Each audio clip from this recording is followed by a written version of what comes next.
Product we actually deployed with a client was actually in a manufacturing facility, which is even harder than a nursing home or someplace like that. And we were also showing to schools as well. What we had developed was a device for them that gave them the ability to say there were 3 triggers on the device. There was 911, like I have called 911, so I've hit this button and this is where the emergency is at. What that did is that every screen on campus then changed and said, hey, 911 has been called at building C, or like in the office of building C. And so now everybody knew, and that also meant that their internal response procedure was the front office where the paramedics usually came. They donned their vests and they would go wait at the curb. Are you a scaling SaaS founder? Ready to make the leap from leading a team to leading an organization? Join us each week as we refill your think tank with actionable tips and strategies from great business minds you know and those you don't know yet. This is SaaS Fuel with your host, 5-time entrepreneur, SaaS founder, and globetrotting adventurer, Jeff Maines. Welcome back to the SaaS Fuel podcast, where we're as committed as your phone's autocorrect, always confident, and occasionally creating humor and chaos. I'm your host, Jeff Maines. I help B2B SaaS founders like you grow from traction to scale. Here, growth is more than just numbers. It's about crafting a future-proof company, premium valuation, and leaders who build a business of significance while living epic, adventurous lives. Building a business is the ultimate crash course in humility and growth too. Yeah, you can have the sharpest plan, the boldest vision, and the biggest ambition, but the market kind of has a way of testing your resolve and reshaping your path. From managing team dynamics to navigating shifting market demands, and yeah, even pivoting your product every once in a while, or maybe a lot more than that. Every single step of the entrepreneurial journey is a masterclass in learning by doing. In this episode, we're diving into the lessons every founder discovers along the way. How do you adapt when your perfect plan collides with reality? How do you keep your team aligned when challenges arise? And how do you evolve your vision without losing sight of what matters most? But here's the big question. What if the greatest success in your business isn't about just sticking to the plan, but learning how to rewrite it? Let's unpack the hard-won lessons that turn challenges into stepping stones. Our founder on Tuesday was Alex Quilici, CEO of Umail. We dove into how his team is transforming telecom security with cutting-edge AI to tackle robocalls. We explore Umail's pivot to a B2B model, their commitment to data privacy, and the advanced tech behind scam detection. Really, really cool stuff. Fascinating journey as well. Alex is amazing. If you want to learn how a B2C product led to a B2B rocket ride, along with the future of voice tech, this episode is definitely one that you can't miss. Our expert guest last week was Joanna Zhang, business system multiplier, who shared her journey from hands-on leader to empowering strategist, helping entrepreneurs scale with high-functioning support teams. We discussed creating systems over relying on individuals, setting firm boundaries while still fostering compassion, and the secrets to hiring for attitude and values. If you're looking to take your business to the next level without burning out, this is the ticket for you. My guest today is Michael Liddicoat, a former elementary school teacher turned SaaS entrepreneur with a passion for scaling businesses and giving owners back their time. Michael's unique background in education has shaped his approach to business, where he focuses on structured processes, data-driven success, and innovative tech solutions. Get ready for insights on building a thriving SaaS, overcoming operational challenges, and creating adaptable solutions that drive client satisfaction with today's guest, Michael Liddicoat. Hey, Michael, welcome to SaaS Fuel. Thanks, Jeff. Happy to be here. Well, your background in education, elementary school teacher, really unique in the entrepreneurial space. I mean, how did your experience in education prepare you for the challenges of scaling a business? Well, education is one of those things where when other people ask me like, "Hey, how do we find somebody that's as good as you at operations? How do we find somebody that can be as flexible and do what you're doing?" I'm like, "Well, go look at a classroom. Look at what an educator has to do. We have to take very complex things and break them down for wide breadth of audience." So that's Yeah. really helped me be able to communicate with the marketing team and the engineering team and the product team and the clients, and just be able to take whatever the concept is and translate it for everybody. I used to joke with some of our clients that like my job was to take the Spanish that our team was speaking, translate it into French, and then communicate in English to them. So that it was just that constant trying to figure out the right way to get information to people. Teachers are also people that like have to have really strict schedules and deadlines. They have to get stuff done within a certain amount of time. So we're very used to being under pressure and knowing when things have to get done and delivering on that, regardless of whatever we have to do, where we have to be in order to make that happen. Have to work with all sorts of people. You don't get to pick and choose who you're Yeah. working with. So you just have to come in with the attitude of like, all right, this is the team. I'm going to make it work. Like I don't have any other options. So this is how I'm going to deliver on the result and get the people there. And then, also being people that are constant learners. I'm That's really just, good. picking up some stuff this week that I was just like, oh, I had no idea that, again, here at my age, that I was like, oh, okay, great. Not only am I learning AI, but now I'm learning on iterative AI and what the language model is inside of that. And I was like, I had no clue that this was going to be on my radar this year for me to pick up and learn. But the problem comes along and you look around, you go like, oh, well, we don't have the expertise. I guess I'm going to learn enough about this to be dangerous so that if we have something that feels right, I can go like, yeah, that seems like that's in the right realm of where we need to go. But I'm going to get a subject matter expert to come in and actually fill in the gaps of what I don't know. But I can at least, say, hey, this feels like we're headed in the right direction or where we're going. Oh, that's really good. And I think probably a lot more similarities than anyone would think between, teaching and running a classroom and running a business. Well, yeah, I mean, there are days where you feel like, you just want to put everybody in timeout and, have everybody put their heads down on the desk and say, yeah, I need you to think about what you did. But there, as we talked pre-show, like part of my background experience is I didn't expect to be an entrepreneur. Like I really thought I was going to have that Mr. Holland's Opus moment. Like I was going to teach for 25 years and it was going to be great. And that was going to be my contribution to society. And then the state of Washington said, hey, we're cutting back on the amount of money we're giving to teachers. So all of you junior teachers have to go find other work and other jobs. And so here I am I've spent the last, 8 years of my life going like, this is what I'm meant to do. Like I'm meant to be a teacher. This is what I'm going to go do and help people and how I'm going to do it. And then all of a sudden the state's like, well, either relocate to another place or go find another career. And I was just like, well, how do I leverage what I do into skills? And that has led me to having titles like executive director, vice president, all this other sort of stuff. And for me, it really was just that soft skill of like, okay, let me learn a little bit about what it is that you need to do. Okay, let me apply some standard things that seem to me logical and common sense about how we would Hmm. go approach these things. And then let's look at other ways that we can go approach this in the market or do that sort of stuff.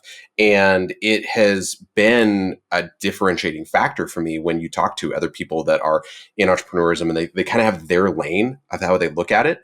But when I look at things, I tend to look broad first and go like, oh, okay, so where are we going to acquire the client from? Well, how are we going to go and deliver the model? Well, who are we going to get to send the messaging? Well, how are we going to, and whereas other people are like, well, I know I could sell this product for this to this guy. Okay, that's great, but how many Joes do you know so that we can Right. sell that? And is Joe buying because it's you, or is he buying because you're solving a problem, or is he? And so I just tend to ask questions that other people either don't think to ask, or that it's a common sense question to me, but everybody else in the room goes like, oh, well, I don't know if we thought that far ahead. Yeah. Yeah. Having that different perspective, I think, is so helpful because it's easy to get, caught up in business and what we're doing and, building the greatest product in the world. And then having that outside perspective, you go, why'd you do that? I'm like, I don't know, because we did. And I've Right. had those moments. Yeah. Well, it worked at the last company I did. It worked the last Right. time we did this. Like it should work this time. Yeah. The And yeah, competitor just did it, somebody so it in the must be room. right. Exactly. Well, you didn't know that your competitor also knew all the people in the room that made the decision and this sort of stuff. And yeah, it's been one of those things that it's been interesting to get in the room with other people that have been in their lane and in their roles for so long that, again, just to ask the contrarian question of like I will tell everybody in the meeting, I'm like, I am waving the white flag because I do not know nearly as much as what you know, but I have this question. Yeah. Can anybody explain this to me? And that seemed to serve me and work out well for finding new opportunities, finding new markets, finding new partners that are open to stuff, and it's been really good. And SaaS startup world, working small startup, and what are some of the biggest challenges you faced early stages, and how did you overcome those? I don't think this gets talked about enough in the SaaS industry and everything is the number of pivots we did. Like Mm. I came in and I was the only non-engineer on the team, and they said, "Well, you have some sales background experience, you have some other operational experience. Like, we'd love for you to like help us figure out if we could sell this." And they gave me a demo and they talked me through it, and I was like, "Yeah, I think there's something like looking at your product and the user experience on it. You absolutely have something here. Now let's go figure out if it's something for the market." Well, that was a software to help utility districts do better billing, is what we started with, Wow. and then we discovered that, oh, these are year to 3 year decision cycles Yeah. by these guys to make a software product. And so the fact that you are cheap doesn't help.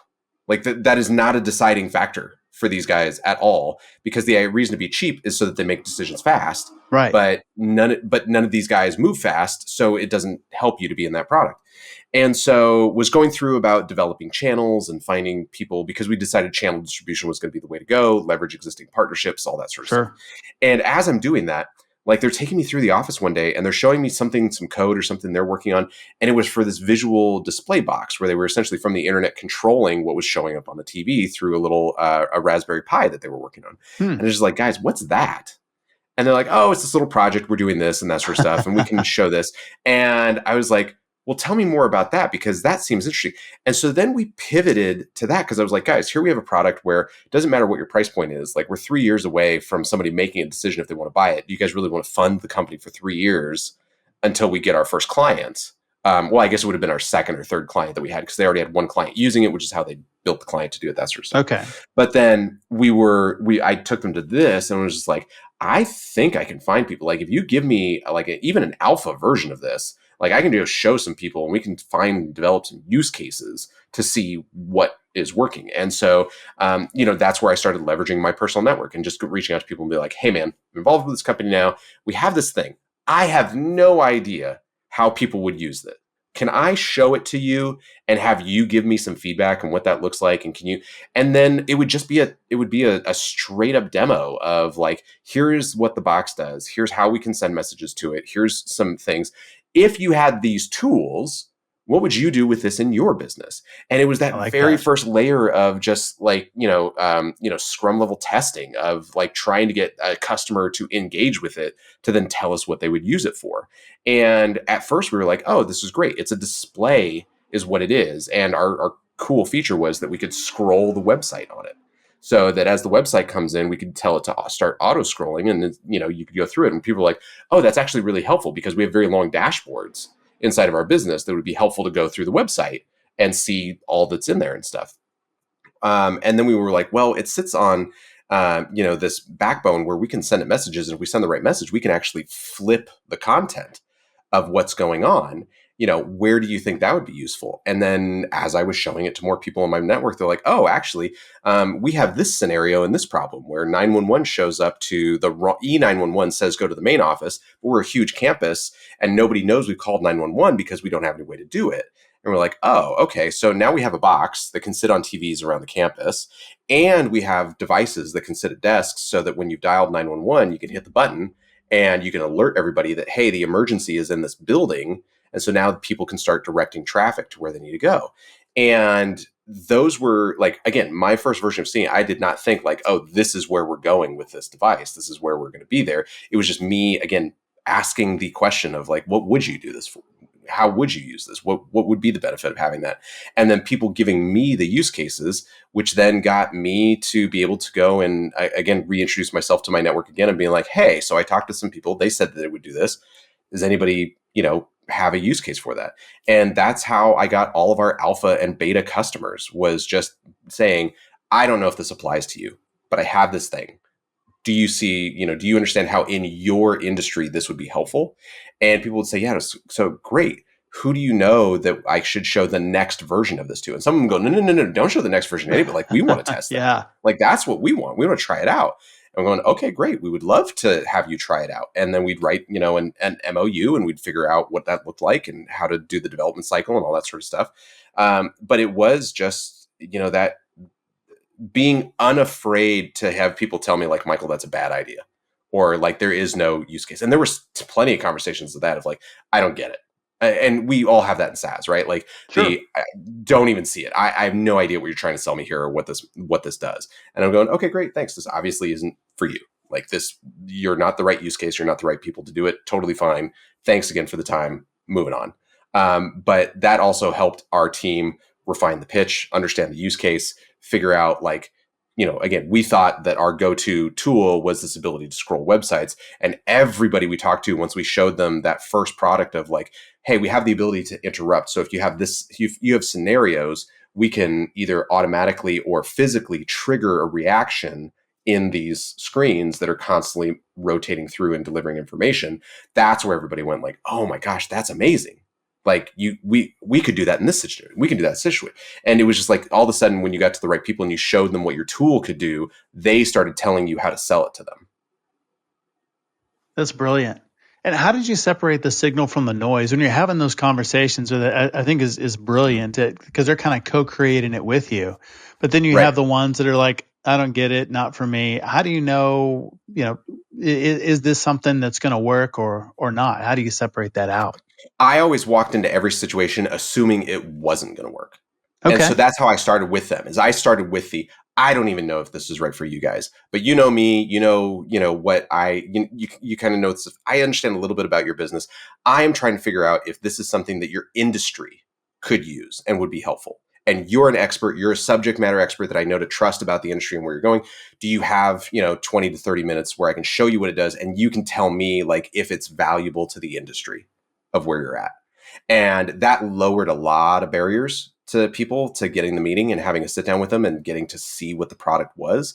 And then it was just really straight open conversations with them of just like, okay, so tell me more. Like, oh, so you guys are a government space, this is what's going on.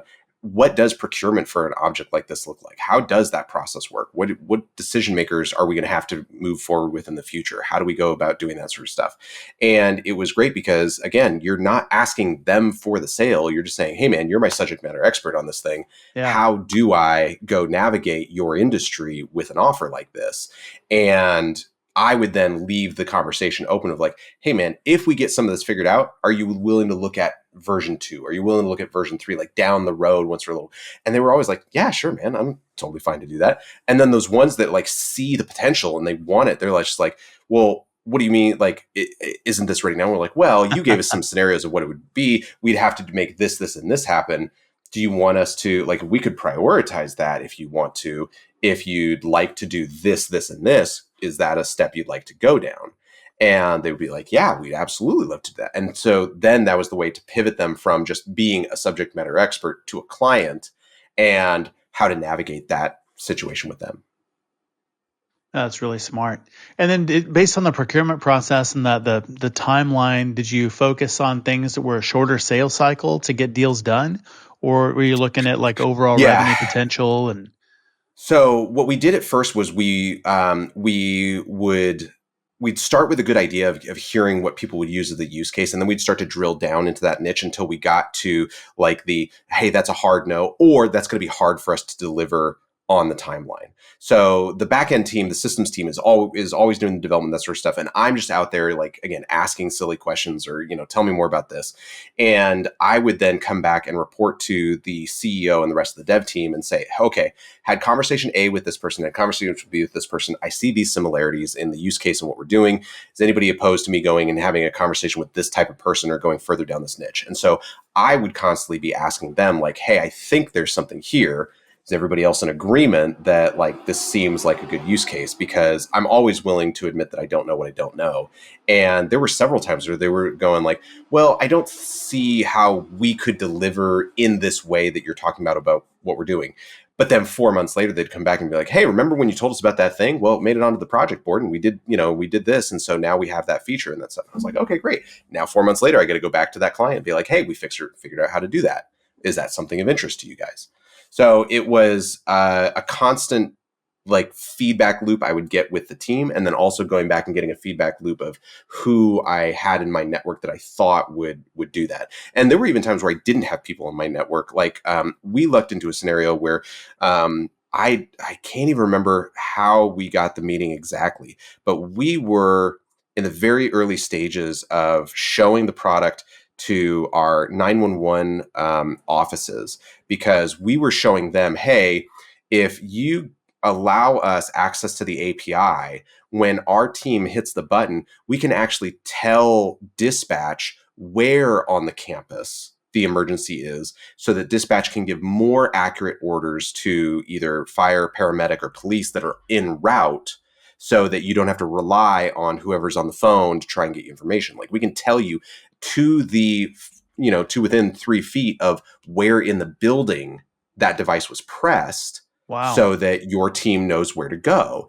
And they were very impressed with the idea and the concept behind that. And so sat down with us to talk about that. But that was not a natural relationship that I had. That was 3 or 4 conversations that got us an intro to somebody where I was just saying, hey, we have the ability to pass this information, do that. And somebody in one of those conversations said, well, wait a minute, if you got the ability to pass it to your device, could you pass that information to other things? And we're like, yeah, we could pass it to cell phones. We could pass it to email. We could pass it to wherever. What are you thinking? They're like, well, could you pass it to, I don't know, a dispatch office? We said, depending on the scenario, we think we could, but why? And then they made the connection. And again, they also approached it the same way. I met these guys. They have this tech. They're thinking about doing this. They don't know if it would work, but could you give them some insight on how that would work and how that would function? And I remember, like, that's how we wound up in a 911 dispatch center with like 12 government officials like looking around at us and going like, so you can do what now? And their head of tech guy was like, this is really cool. Like, you guys don't understand what this would do and how this would be useful. He was Yeah. like, this would be really, really innovative. We could get this deployed and get that working. So again, that was an example of just like, I didn't know where the questions were eventually going to lead and what connections my network had. They were willing to open up to me, but it was always done in the vein of like, I don't know where this could lead, but are you open to hearing about this and giving me advice on what you think next steps would be? Such a great approach. And in that use case, it's not an obvious use case. It's not No. something that, unless you're really entrenched in that you would, go, hey, here's a problem that we need to go solve. It's in those conversations that you find that gold and are able to do that. So as I understand it, you have something like a nursing home or something like that, or a college campus, and somebody calls 911, but they don't know where to go. But what the device does is it tells them exactly where that call came from, instead of just going like to the front and going, somebody called. Yeah, Is that the product we actually deployed with the client was actually in a manufacturing facility, which is even okay? harder than a nursing home or someplace like Sure. that. And we were also showing to schools as well. And so what we had developed was a device for them that gave them the ability to say, there were 3 triggers on the device. There was 911, like there's an emergency, like I have called 911. So I've hit this button and this is where the emergency is at. What that did is that every screen on campus then changed and said, hey, 911 has been called at building C, or like in the office of building Yeah. C. And so now everybody knew. And that also meant that their internal response procedure was that the front office where the paramedics usually came, they donned their vests and they would go wait at the curb And then when Brilliant. paramedics came, they would say, don't even come down this road because you're going to have to turn around and back out. Where you want to go is they're over at building C. Like that's where the emergency is. And for them, they're dealing with, heart attacks, people getting limbs and machines, that sort of. So they're like, this Yeah. could save somebody's life. Like that 50 seconds of having the people come in and getting redirected to where they go, like that could be life saving on what they're doing. And then we also deployed the other two triggers were like one, like there's an active shooter scenario. So like there's a weapon here that we have. And then there also was the I don't feel safe trigger. Okay. That was put up there. And so in both of those scenarios, the difference was that all of the signage in that was not in that room would change to let everybody know that that button had been pressed. But any of Ah, the that's signage that was brilliant. close to that room did not change because we didn't want to trigger or let anybody know that if there was somebody that was making them feel unsafe, that you had pressed the I don't feel safe button. Yeah. It's such a great use case. Yeah. And I mean, not only from a business standpoint and building something, but actually very useful in the marketplace and good social impact. Yeah. Makes people's lives better. Yeah. Again, going from this will be a digital display. Like that's who we're going to We initially thought it was going to be airports and stuff, right? Like, we're just Yeah. going to sell it. It's going to be a low price competitor for putting up in an airport and we can scroll through information and stuff. And then having all these people come to us. And then we pivoted again. We were talking at the beginning about pivoting. We pivoted again because at the time, vape smoke was such a huge issue in the schools and what was going on. And Okay. we realized that this little device, we're like, wait a minute, if we put a different type of sensor, so if we just put a vapor detector on this and we calibrate that, we can actually calibrate for pulling what if a vape pen or something is being used in an area, and then we can send a signal to our server and let them know like, hey, there's something going on here. And so you can alert either principal's office, school resource officer, whoever, and be like, hey, you should probably go check what's going on outside of girls' bathroom on level 2 because there's the likelihood of that. And that led us to go like, oh, well, if we could do that, wouldn't it be really cool if there was existing CCTV or video footage that we could then show of what happened? And so then the devs spent Hmm. another 6 months where what they actually were able to do is the product we were delivering was once that trigger happened, you could then go and we would send the last 15 seconds, or I think we made it variable. So you could be up to a minute from when the trigger happened. We would cache that data and we could send that over to you and you could see what had happened the last minute before it activated. So again, in the use case of an active shooter, in the use case of, people entering or exiting a building or something going on that shouldn't be happening, you can get a live or you can get a almost real-time stream of what happened prior to the button being pressed so that you could then see what needed to happen or are we dealing with one person or are we dealing with 7 people? Like what's Yeah. going on here? Yeah. Such valuable intel. Just knowing what you're walking into and Right. dealing with the Right. situation. So Well, that's yeah, good. that was what we were doing. And again, it was not something again, looking at a scrolling device, I was never like, oh, this is obviously going to be useful for helping detect vape, smoke inside of bathrooms. Like this is Right. obviously the direction that we were going. But when you have a really great team of really smart people and you say, hey, here is the opportunity, or here's something that is a major concern across multiple people. And again, that was also part of what we had to do, right? Was when we were figuring this out is like, okay, who are our end buyers? How do they buy? Where are they going to buy? How are they going to make the decision on what they're doing? That was also the fuel I needed to go back to the dev team and say, okay, if you guys solve this problem, this is not just a one warehouse issue. Like this is a nationwide or a worldwide issue that we can solve. And then what is the half of a half of a half of a percent of the people that we could get to buy that? And is that a big enough market for us to go and put our resources into to get a return on the investment? Ready to dominate your market and skyrocket your revenue? Dive into Small Fish Big Pond, building a world class business that swims circles around competitors.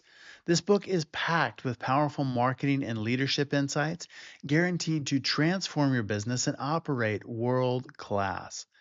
Small Fish Big Pond delivers proven strategies to sharpen your marketing message, deliver unmatched value to your clients, and guide your prospects' buying journey to one inevitable conclusion: that your company is the only solution for them. Inside, you'll find step by step frameworks and time tested growth principles to attract your ideal clients, convert them, and then turn them into your passionate brand ambassadors. Get your copy today in print, ebook, or audio at smallfishbigpond.com or on Amazon. Plus, remember, every single book sale supports charity. All profits go there. So dive in and make a difference. And those are opportunities you would never find sitting in an office or, sitting around, trying to decide how to build something, build a product. I mean, you just find those by having those conversations, and it's really the research. Yeah. Yeah. It's all about, what you know, but you don't know what your clients are actually going to use the product for or why they're going to do it. Like one of my favorite stories is the, what was it? Toothpaste. Remember back in the 90s, they came up with the pop off, right? Yeah, You used to be able to unscrew, we all still unscrew them, but you used to be able to pop off, and they were making the decision and people hated it. yeah, And the developers, the R&D guys were just like, but it's amazing. You don't have to screw it. You can just pop it off. You can just, like, you do this. It's so much more efficient. It's so much cleaner. It's so much all this sort of stuff. And the clients just said, the customer base just said, we don't like this. right, And it's like, how did you get all the way to on-store shelves before you found out that the clients don't want to use the product that way? And so right. that's why I was constantly going back to people and being like, okay, we can do this now. Is this still something that makes sense? And constantly trying to have, that scrum level intensity of every time we had a new feature, something like going back to somebody who is a subject matter expert and saying, hey, I can show you this now. Like, does this solve a problem? Does this work? Until we get to the point where I'm like, okay, guys, we've now identified a sector of a market that we could deliver this to, and now we just have to get the message down. We got to get the price point down so it makes sense for them. That's really, really good. Like just doing that market research. So many businesses don't do that, and or if they do, it stays at the surface level. They don't go down deep enough. They don't have those conversations multiple times and multiple iterations, and really understand what the use case is. I think it's fascinating when somebody builds a product and they think that users are going to do one thing with it, and then they do something completely different, or they see it in practice and they go, "That's not what we built it for." Yeah. Or if they just like, a lot of entrepreneurs that I meet, like they're so focused on the product itself, they don't understand the impact that it would have, Mm-hmm. and they don't understand the potential that they have. So I met with these young Yeah. gals out of a tech accelerator, and they had a great product that was a feminine hygiene product that also helped with pain relief from major cramps and stuff. And I was going like, oh, that's really interesting. Like, what's next steps? How do you go? Where are you going? What are you doing? And they're like, well, we're getting our stuff in our bathroom from Amazon to start making the prototype and stuff. And I said, okay, well, let's back up a minute. You just told me that you have a R&D group that, is using just the pain relief substance by itself, not even doing all the other sort of stuff. So let's do some basic math. And I did like the half of a half of a half of a percent. And I said, if we did all that and you had this and it was on a monthly subscription, all that sort of stuff, like you guys are doing $4 million a month. And they went, no way. I said, yeah, if you solve this problem for only X number of people across the world, you have $4 million a month in revenue. And they were like, no, how? And I just showed them the math. And I was like, this is the basic math of how you guys are going to get there. So why are you not telling somebody that can help bridge the manufacturing gap for you instead of playing in, ordering stuff from Amazon when you have a real solution here that's going to change lives and going to make a big impact? And they're Yeah. just like, well, we don't know. We don't know. And I was like, great, I'm here. Let's go find somebody who knows what you don't know and make the connection and figure out how to do that. And so that got them to multiple manufacturers, that got them into the R&D cycle, got them to the point where they were actually, what we advised them to do was actually go and do pre-orders from their beta test group and just say, hey, you now know your R&D timeline and what it's going to take to get into manufacture. So do kind of a Kickstarter within your own community and say, hey, if you guys pre-order and we get X number of people to pre-order from within our community, we can have X volume of product for you guys within this time period. And That's they're just like, great. really? It's that easy? And I was like, yeah, like you don't have to go in, like you have over, I think they had something like 100 people or 200 people, women that were in that group. And I was just like, every person I go tell about your product is like, when can I get it? So you Yeah. don't have a marketing problem. You have a manufacture problem. So let's solve the manufacture problem and find, that company or that person that can help you, because that is what's going to accelerate and get you guys to market faster, not you figuring out the science and the chemical on your own. And I think the big one for them was actually they were going, well, but we don't know how to do it. And I said, okay, great. Let's go find the patent holder on a similar product. And they were like, well, what do you mean? I was like, well, you guys want a dissolvable product, right? And everything. They're like, yeah. I said, okay, well, let's start with mouse strips. Let's go find the patent holder for mouse strips of what they're doing. And lo and behold, we found a patent holder for a mouse strip that also like had the patent for an internal dissolvable, like if you had put it into your body, that would dissolve and distribute a chemical as well. And when they heard, they were like, we're never going to use that patent, but we own it. So if you guys want to license that from us, we will absolutely do the R&D and manufacturing and everything for you. And That's the girls fantastic. were blown away. They were like, why won't you use it? They're like, because we're a national toothpaste brand. Like that's not what we're ever Just going to not be their associated market. with. Yeah. Yeah. But while our guys were developing, they discovered that it could be used for this as well. So we said, sure, we'll own the patent on it. But they had no interest in using the patent. They'd love to license it though. Yeah. Yeah. It's a win for everybody. Exactly. I think a lot of times we get in our own way as entrepreneurs, as founders, and just getting to market and try to overcomplicate or over engineer solutions instead of really focusing on what is the MVP, what's the smallest problem that we can solve quickly and get somebody a great result fast. Well, and I'll even modify that. What I've learned in the last 2 years that I've been working on is like, what is the MMVP? Meaning, what is the what can we build or do or make happen just one time? We don't have to solve it every time. Like, can we just make something that's one time? Okay, so we made that happen one time. It used a lot of people power. It used a lot of brain power. It was very physical. That sort of stuff. It's like, okay, great. So is there anything out of that that we could make slightly better? That we could then improve one time? Or is this good enough? Are we willing to tolerate the manpower and the people that it takes to do this, that we could do this a second time at the same time we do the first time? Is this scalable with human effort, or do we go somewhere else? Because a lot of times that's where I see a lot of entrepreneurs get stuck, is that they want the product to be right before it Yeah. starts getting into the hands of customers and working on it. And my experience has been that those are the things that sit on shelves for years and never Yep. get really done, because we're so invested in our idea of what the product has to be that we're not really open to what is it that it's actually solving or doing. And we don't want to come off as unprofessional because it takes manpower, or it's not the perfect wrapping on it, or it's this other sort of thing. And I think that there's a big case to be said of like, but did you just solve the problem for the person? You can make it, you Right. can always make it better, but were you able to do it? And so a lot of my MMVP stuff now is like, okay, I solved this, it cost us X, we didn't lose any money on it, it solved the problem, but we now know what we needed to know, that it would never make sense for us to service 100 people this way. Like this is a one-off use case that this person has, and it is so complex and there's so many variables in it, it's not worth our time to solve that problem. But what we did discover was we discovered this. And also sometimes discovering what you shouldn't do is just as valuable as discovering what you should be doing. Yes. Especially if you discover that before you spend 6 months and millions of Oh dollars my building gosh. it. Yeah. Yeah. Yeah. Before you're half an R&D team in, and, you've celebrated birthdays with everybody, and you're just like, all right, well, we got Right. to let everybody go. Yeah. So in scaling a business, what are some of the key friction points that founders face as they scale? And then how does systemizing processes help remove some of those obstacles and drive revenue growth?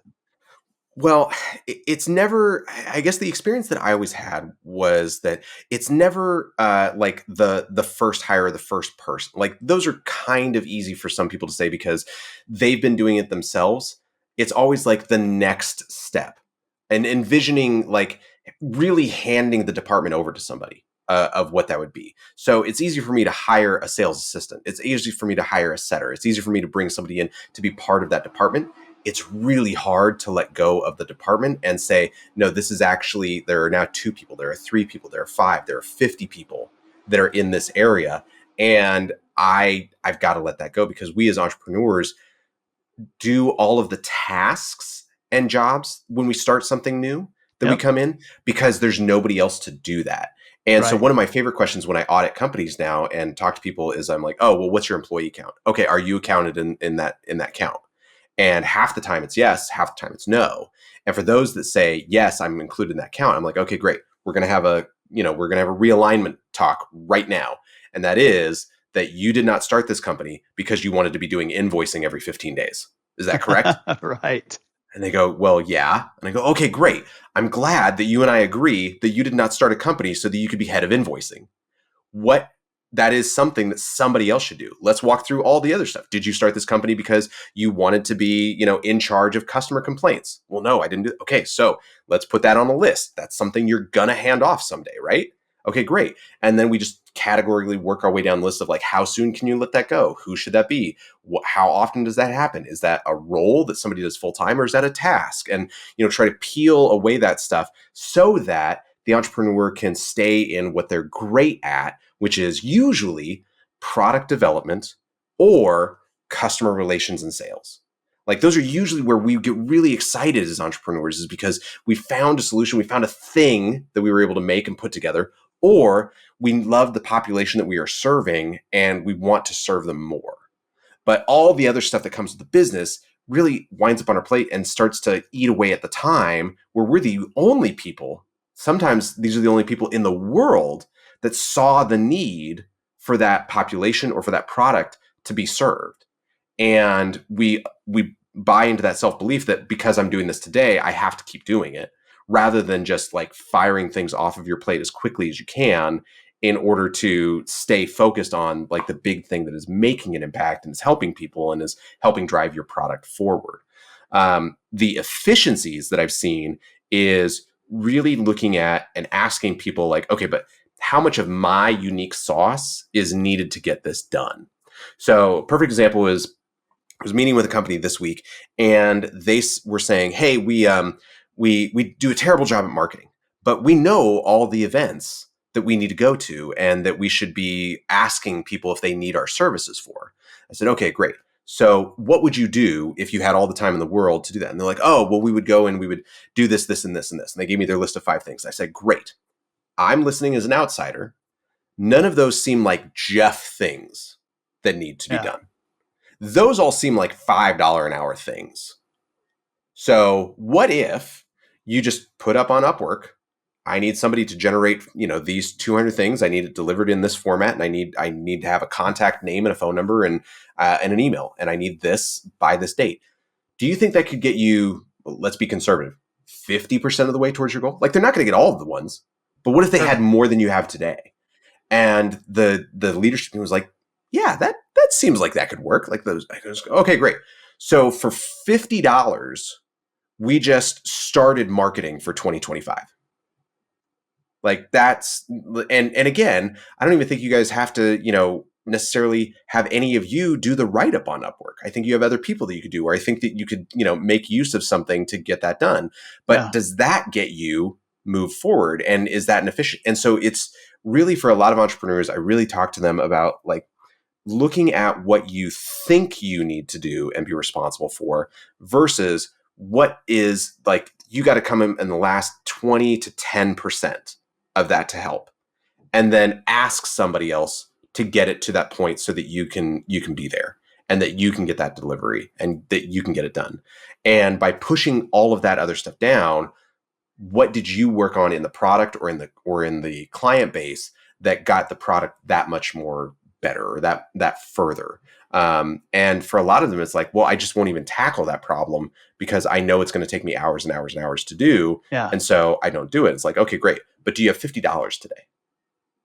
Like we're looking at, you're looking at this as $1 million problem and you got to go solve it. But I'm saying let's step it down into the bare essential steps of what need to be done. And let's look at what are the $5 tasks inside of that $1 million problem that we can get off your plate today and get to somebody else who can take care of that for you. Yeah, that's really, really good.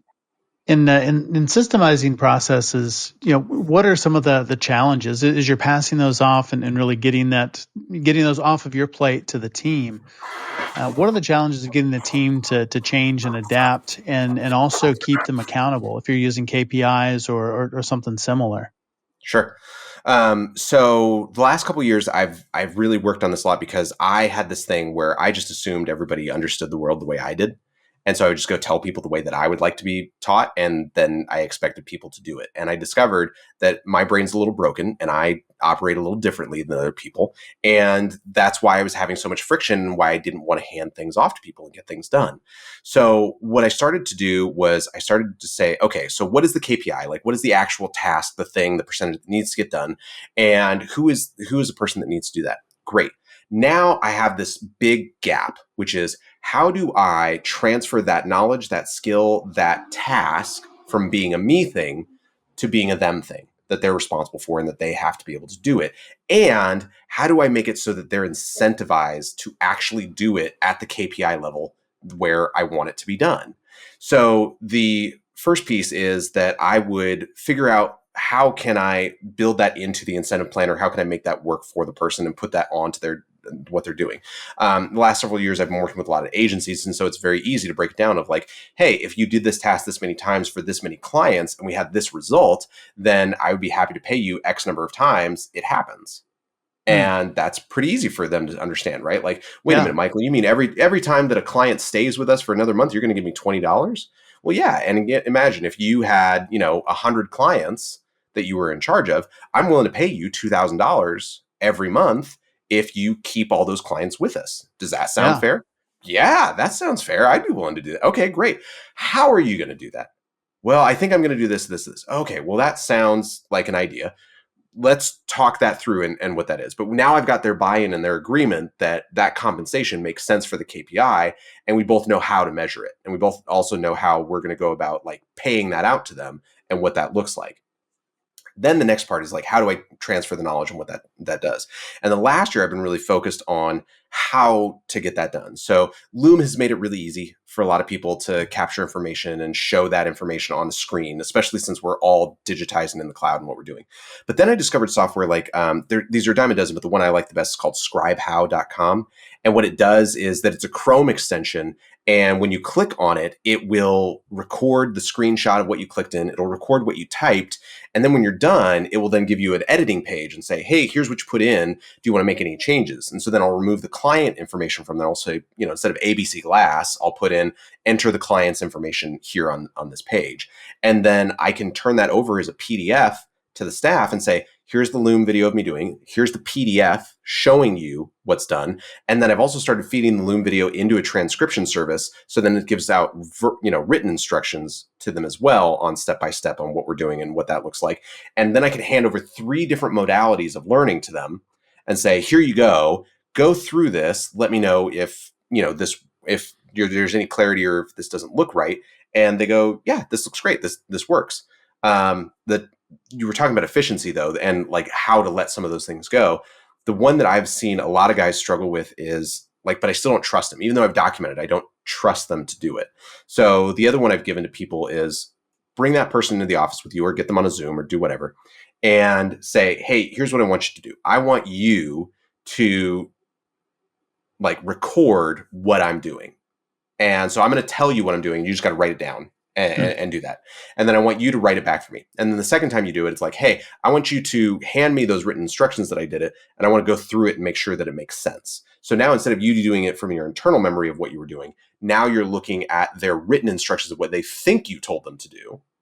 And you go through it and you're like, wait, that's not right. I'm sorry. I didn't give you the right instruction for that. So here, you're going to make a change here. And we're going to redo this. And then you're going to do that. And then the third time it does, you're now going to watch them because now you've reviewed the written instructions. The written instructions are right. They've watched you do it twice. And now you're just watching them to make sure that the written instructions that they're doing is easy. That's one of the ways I like to, like, if I've got somebody that's really stubborn about handing off a task, is like, they've watched you do it 2 times now. You've approved the written instructions for them to do it. What's the thing holding you back from there? And usually it is like, well, I'm afraid they're going to do it wrong. It's like, okay, great. So where in the process can we build in a checks and balance until you build some trust with them that it's going to be right? But at the very least, let them get it 80 to 90% of the way done for you. So you don't have to like be sitting here doing invoicing all day. Yeah. 90% done by somebody else is 100% of your time that you Right. spent. And then, again, going back to the bigger question you had about systematizing, it's then taking all those materials that we've created and generated and then putting them into a knowledge base or someplace so that everybody has access to them and that Yeah, they can do those things and use those things. One of my favorite activities to do with the staff is as we're developing a new product or a new process is do a product map with them and say, okay, great. So we're going to go sales is going to hand us a client. Great. How are they handing us to it? What is this? What is the tool and modality that we're getting it? What information are we expecting? And when it comes over, how are we going to get it? Who is going to receive it? Perfect. Great. Now what? And just make everybody go through that basic step by step. And as we go, we document what are the systems, the tools, the people that we need to do this so that we can figure out okay, if sales were all of a sudden 10x, is that actually a 10x in the number of people that need to handle this? Or is that a 2x in the number of people that need to handle this? Because yeah, there may be savings inside of the systems that we're doing, or there may be hand done things today that we say, oh, okay, well, if we get to this number of clients, this should be an automated process. But we're willing to tolerate the speed today of a human because we don't have to worry about where that's going. And so my staff is used to seeing me go all the way from client acquisition to client exit. And there's always the clients are always going to leave us. As much as we'd like to believe they're never going to leave, they're either sure. going to become an unhappy customer and we're going to win them back, or they're going to become an unhappy customer and they're not going to come back. And Right. so I document through the entire company, how do we treat every stage of that process, and what are the systems, who are the people, what are the tools that people need in order to do that, and do we have any templates that we need to use, are there permission structures that people need, all that sort of stuff. And so we end up with this very dense, very complex process flow map of how a client moves through the company and eventually leaves us, and what options we have to make changes. And then those actually become my job descriptions for people, because I break out that part of what they're doing into the role. And I've already got all the tasks and tools they need inside of there to give to them to say, no, this needs to be something. Or we'll say, well, today this is being covered by 2 people, but really at scale, we got to get this down to this has got to be 1 person, or this is going to be 5 people Yeah, where we're at. And just breaking it down into a visual that way, which is really hard to do on a podcast, is good for me to understand. It also really helps the team, because when we go make changes, I require everybody to go back and change the process map so that we can see what effect is it going to have upstream and downstream, because operations is notorious for wanting to find efficiencies. And then we forget that salespeople are salespeople and don't document anything. So it doesn't matter. It doesn't yes, matter what form we created, or how beautiful it is, the site where you're going to put in your EOD report or whatever. They're never going to use it. So one of my new things I was mentioning about AI right now is okay, so how can I get either on the call, the recorded call with the sales team, or how can I get the sales guy to give us a 60-second rundown of what happened, and use AI to translate that and transcribe that into a predetermined format, so we know that we can essentially have a sales guy tell us what they did, and we can then fill out EOD form that then fills in fields and gives us the information we need in order to go on the ops side and deliver the product. super helpful in doing that. Yeah. That's a really smart way to do it, because it's not trying to completely change the behavior, but it's figuring out what's going on and how do we work into that, because we know what we need out of it. And so how do we keep this Well, process going? you want to go back to where we started the conversation. I mean, that's a teacher mentality, right? Yeah. Accommodate. Don't force behavior change, but just make an accommodation and say, okay, well, I've got these people that are going to do this, and I see this from an operations point all the time. Is people well, Jeff, you just got to fill out the form. You just got to do. Why can't Right. you just fill out the form, Jeff? Just do the form. Whereas I'm okay, Jeff is never going to fill out the form. That is not in his DNA. And guess what? I don't want Jeff filling out forms, because if I could get in 60 seconds from him, what it would take him 5 minutes to fill out the form, that time adds up, and he's going Yep. to do more Sure sales, and we're going does. to make more money. So how do I accommodate Jeff and also accommodate ops and what they need? And where can I marry those two together? And is this an existing service I need to go find, or is it a new product we got to build? Or is this a human that is going to do the job for me that can, just bridge that gap? Because I have no problem paying people to be order takers if that's what it takes to make sure that sales is going to be at their optimum efficiency. Yeah. Yeah. It's really easy to try and automate it. And just like you said, is this something that we can live with for a while? And Yeah. then, change it later. Is good enough for right now, instead of trying to get Right. perfection before we ever move forward on it. Because it's never going to be good enough for tomorrow. But if I Yeah. can make it good enough for today and it solves the today problem, I know that technology or people or somebody will get smart enough to help me fix it later. But as long as I can make it a repeatable process and a repeatable result right now, I'm okay with whatever that is. The efficiency will come. Let me just get the first layer in there right now. Yeah. So how do you turn those friction points as you're building that process map out, and you see areas of friction in the business? How do you turn those friction points into revenue opportunities? The friction points into revenue opportunities is pretty easy because what we do when I go through my process maps is then we identify also like where does money come in and where does money leave inside of the business That's good. and what we're doing. So what that means is either I am paying manpower to do this or we have a vendor that is causing this to happen or what's going on. And so when we look at those friction points, the thing that I ask of the team when we go and do our reviews is like, is there any opportunities to either improve this, or in some cases we do want to add friction to the process? Like, man, we're so fast and smooth with what we do, it's starting to lose the value to people because it looks like we do it too fast and they think it should cost less. And so we could be losing money on the front end because we deliver it too fast for them and what they're looking for. So we'll look at all those pieces, and then we will identify like, this is a big one right now. Like most of our clients don't have success with the product that we deliver to them because they're not willing to change their habits. And so we see a high level of churn because they were like, no. I just wanted X from you. And by buying your product and service, I was going to get this. And we're like, well, yeah, but you also had to use the service. Like we're not magicians here. Like we just didn't make something out of whole cloth that delivered this to you. Like there had to be something that got involved here, and you needed to do something inside your business on that side to do. So the solution that we're coming up with now that I don't like is that we're actually creating a like coursework and coaching programs and other sorts of things to talk to the clients about, hey, here's how you maximize your efficiency when we deliver this, putting through the course side. And we're then pivoting that into being like a front end offer. So that if you don't want to buy our service, but you do want to get better at doing this thing inside of your business, you can just pay us for the course. And then people will then go through the course and be like, yeah, I'm ready to do that. And we're like, well, now we have your name and information. Would you at some point in the future consider buying our product or service in order to solve that solution for you? Because you're clearly, you were interested enough to pay for the course. If you are not willing to do what's in the course, would you be willing to pay, for us, to come in and then provide that service or that sort of thing? And the reason why that's not optimum for me at this point is because I still feel like we haven't figured out the motivator or how to get the client to make the behavior change of what they're doing.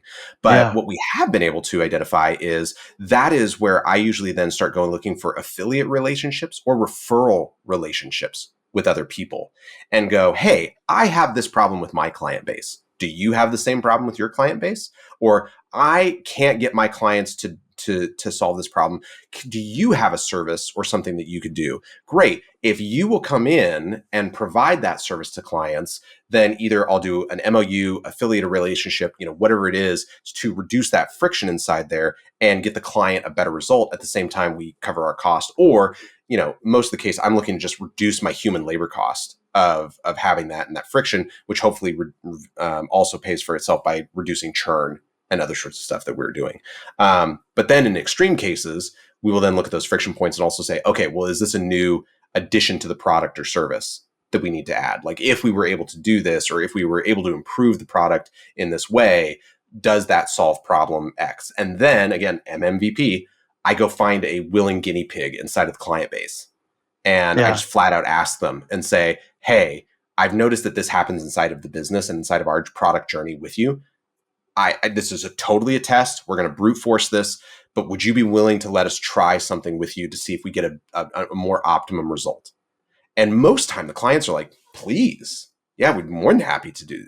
Okay, great, cool. And then we get to try it, and then we get their feedback, and then I go, okay, great. Was that worth the time to solve it? And again, just that reiteration of, is this working? Are we getting a result?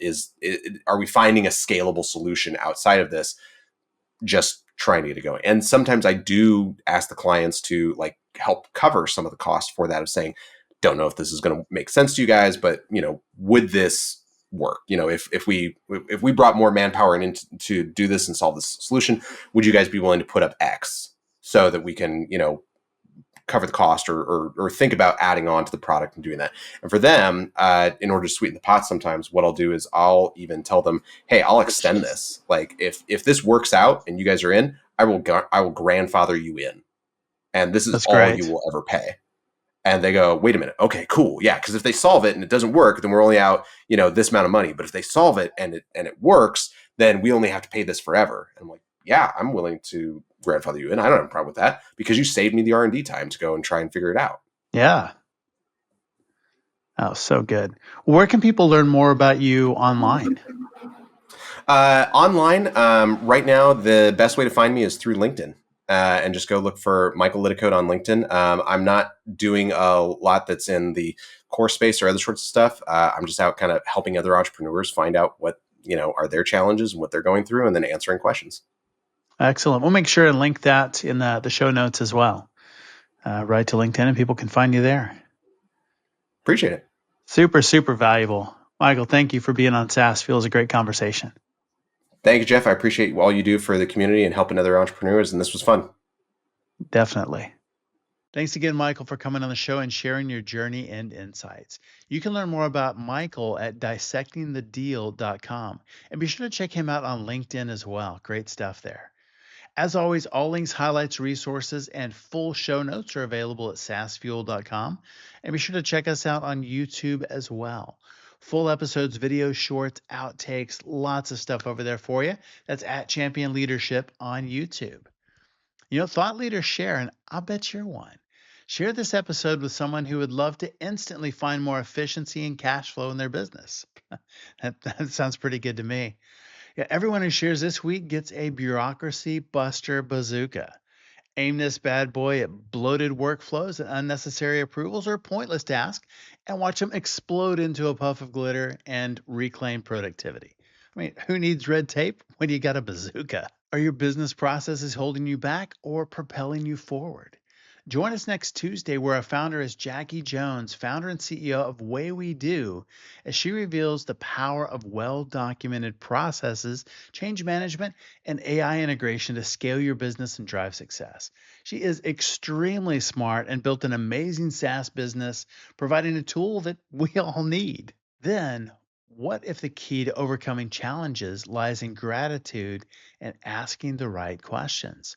Join us next Thursday on our SaaS Fuel Expert Series as Elliot Connie, renowned psychotherapist and author, shares how focused solution therapy can transform your mindset, build resilience, and unlock personal and professional growth far beyond what you can even imagine today.